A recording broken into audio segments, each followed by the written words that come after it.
Pada tahun 2003, Indonesia pernah digembarkan dengan aksi kanibalisme yang dilakukan oleh orang ini.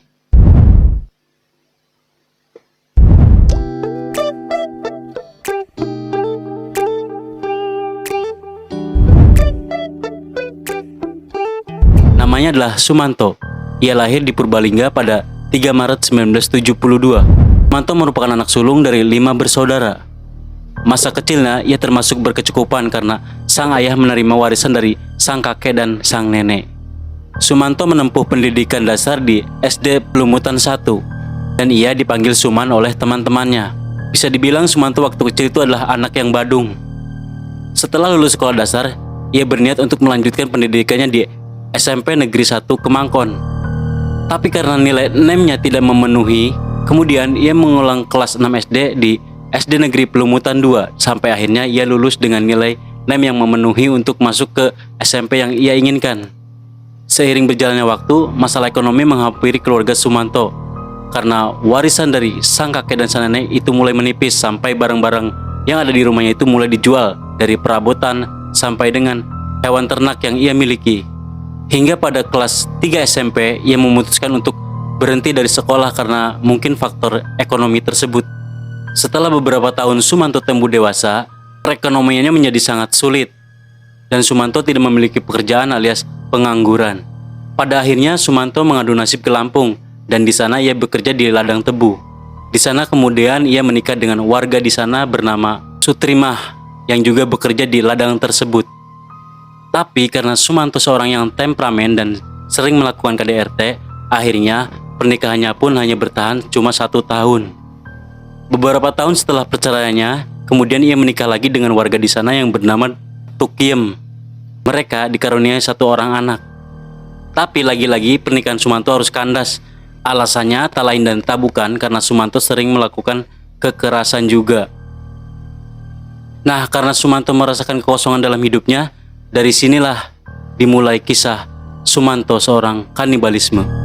Setelah Sumanto merasakan kekosongan dalam hidupnya, merasa putus asa, akhirnya ia bertemu dengan seorang dukun yang bernama Taslim. Taslim menawarkan ilmu kepada Sumanto yang bisa membuatnya kebal, awet muda, sakti, bahkan ditakuti oleh orang-orang. Tapi ada beberapa syarat yang harus Sumanto penuhi. Syaratnya itu adalah memakan daging manusia, dan kemudian Sumanto pun mengiyakan. Sumanto pun mulai melancarkan aksinya. Karena ia bekerja di ladang tebu dan selalu membawa arit, ia kemudian menebas rekan kerjanya. Semalaman Sumanto menguliti kulit dari rekan kerjanya dan kemudian ia memakan daging rekan kerjanya itu secara mentah-mentah. Sisa-sisa bagian dari tubuh rekan kerjanya kemudian dikubur di ladang tersebut. Sumanto kemudian pulang ke rumah pada saat subuh. Dan ternyata Sumanto membawa alat kelamin dari korbannya tersebut, yang kemudian akan ia awetkan dan akan menjadikannya kalung. Sukses dengan aksi yang pertama, kemudian Sumanto berniat untuk melakukan aksinya yang kedua. Pada waktu itu, Sumanto akan pulang kerja sendirian. Dan tiba-tiba, ia dihalangi oleh seorang preman yang ingin memalaknya. Karena Sumanto membawa arit, kemudian ia melakukan perlawanan dan akhirnya menebas sang preman tersebut. Untuk memastikan sang preman tersebut benar-benar mati, akhirnya Sumanto menebas beberapa kali preman tersebut. Setelah dipastikan preman tersebut benar-benar mati, ia membawa tubuh preman tersebut ke tengah-tengah ladang. Dan ia pun melakukan hal yang sama ke korban kedua seperti yang ia lakukan pada korban pertama tadi. Setelah sukses pada aksinya yang pertama dan yang kedua, kemudian ia berniat untuk melancarkan aksinya yang ketiga. Tapi setelah beberapa tahun ia tak mendapatkan korban, akhirnya ia pulang ke Purbalingga. Karena waktu itu kontrak kerjanya pun sudah selesai di ladang tersebut. Nah, di kampung halamannya tersebut, ia masih ingin melanjutkan ilmu hitam yang sedang ia dalami. Tapi karena di kampungnya tak sesepi seperti di ladang, akhirnya beberapa tahun ia tak mendapatkan target selanjutnya. Sumanto pun di rumah sering berantem dengan ibunya. Kemudian, ia memutuskan untuk tinggal di gubuk di belakang rumahnya. Untuk memenuhi kebutuhannya, ia sering pergi ke hutan untuk mencari burung dan kemudian dijual ke kota. Karena di fase ini Sumanto menunjukkan mentalnya mulai terganggu dan tubuh Sumanto pun mulai mengurus. Rambutnya acak-acakan dan ia sangat bau. Orang-orang di sekitarnya pun mulai menjauhinya.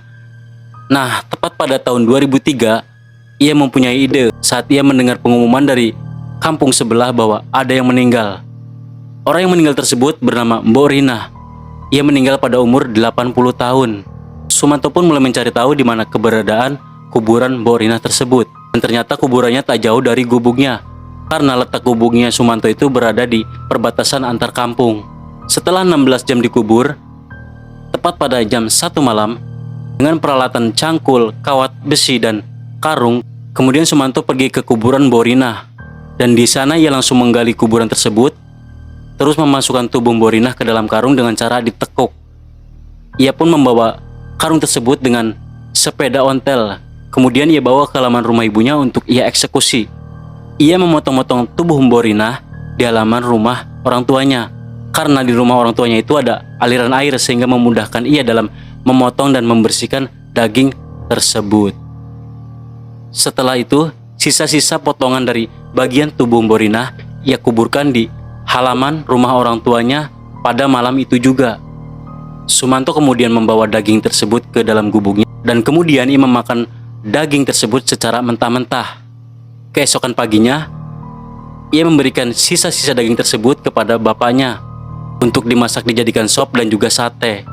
Karena bentuk potongan daging tersebut yang mirip dengan potongan daging sapi dan kambing, orang tua Sumanto pun tidak menaruh curiga apapun kepada Sumanto.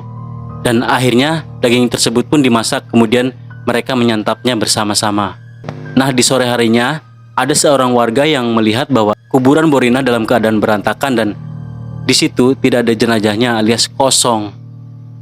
Kemudian ramelah di situ. Akhirnya para warga pun menghubungi kepolisian setempat dan kemudian polisi setempat melakukan olah TKP. Tapi para warga sudah menaruh curiga kepada Sumanto karena para warga yakin jenazah Mbok Rina itu hilang karena ada seseorang yang sedang mendalami ilmu hitam. Dengan kelakuannya Sumanto yang akhir-akhir ini sangat aneh dan diketahui bahwa Sumanto memakai kalung yang berbentuk seperti alat vital laki-laki. Akhirnya polisi pun kemudian menggeledah gubuk Sumanto. Saat digeledah dan ditanya-tanya, kemudian Sumanto pun tersenyum. Ia mengakui bahwa ialah yang mengambil jenazah Mbok Rina dan kemudian ia memakannya. Bahkan Sumanto menawarkan sate daging Mbok Rina kepada para polisi. Nah, karena kejadian tersebut, tepat pada 2003, Sumanto akhirnya mendapatkan hukuman 5 tahun penjara. Hukuman tersebut sudah dikurangi karena saat diperiksa Sumanto terbukti ia mengalami gangguan mental. Ngeri juga ya teman-teman. Nah, mungkin sampai di sini rangkuman cerita dari Sumanto sang kanibalisme yang bisa saya rangkum. Bila ada kesalahan dari yang saya sampaikan, kalian bisa mengoreksinya di kolom komentar di bawah ya.